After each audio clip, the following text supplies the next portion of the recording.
I'm going to show you how to apply or use the sun flare overlays in Photoshop. I'm using Photoshop CC, but this works just the same as Photoshop CS. Alright, so I have the image open and I'm going to now navigate.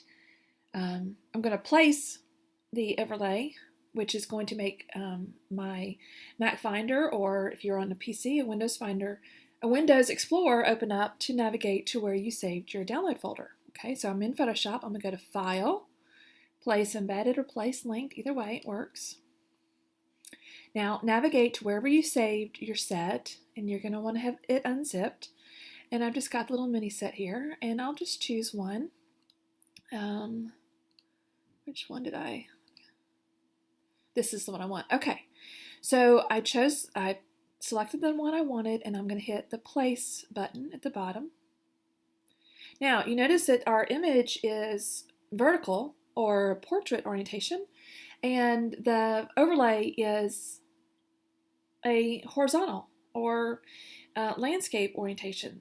And what can we do to fix that? Well, we can just stretch it out, okay, up and down like that. And before I do that, I want to pull this aside, and I want you to notice that it looks like the sun is coming from like this direction. Okay, we see she's got backlighting, her hair is backlit.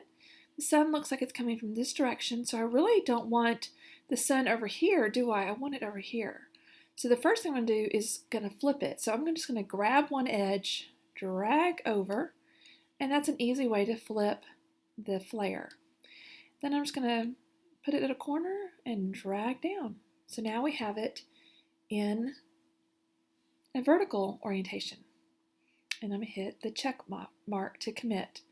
So now we've got the flare in our layers panel on top of our picture. If I turn it off, so there's our picture, turn it back on. So we have, this is our layer, our sun flare layer.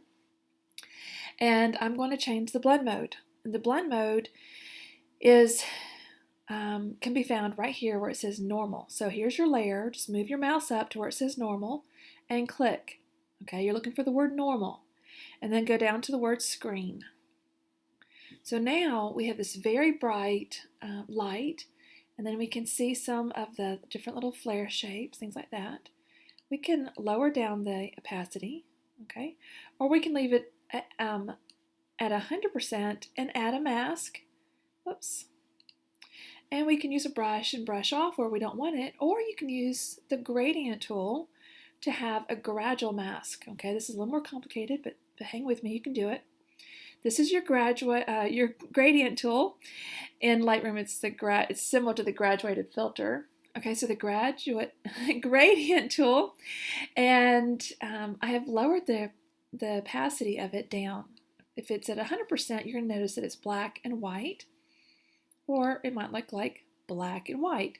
So as long as you have black and white, it's fine. You want it to be linear. You want this button right here, not these other ones. As you hover over them, you'll see what they are. So one's angle, one's radial, one's reflected. We want the linear. Okay, you want your mode to be normal.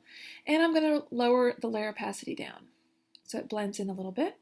Now, I'm just going to click at the bottom and drag up. Okay, now you can see here, I'm going to do it a little bit more here.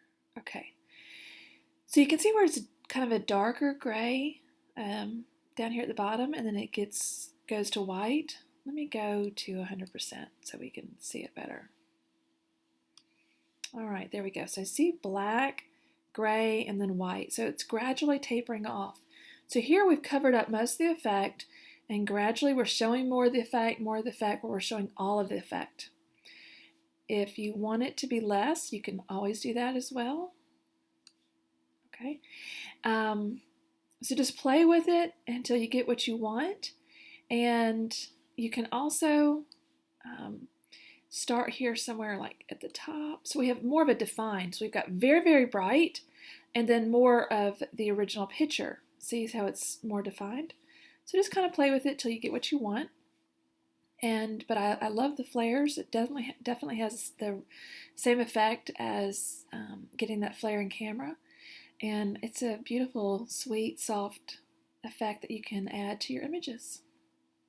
When you're done, you're going to want to flatten this. Okay, so go to Layer and then Flatten Image, and then save it. So I'll flatten it so you'll see. Okay, then save it as a new file. You don't want to overwrite your original, so don't ever just hit save as.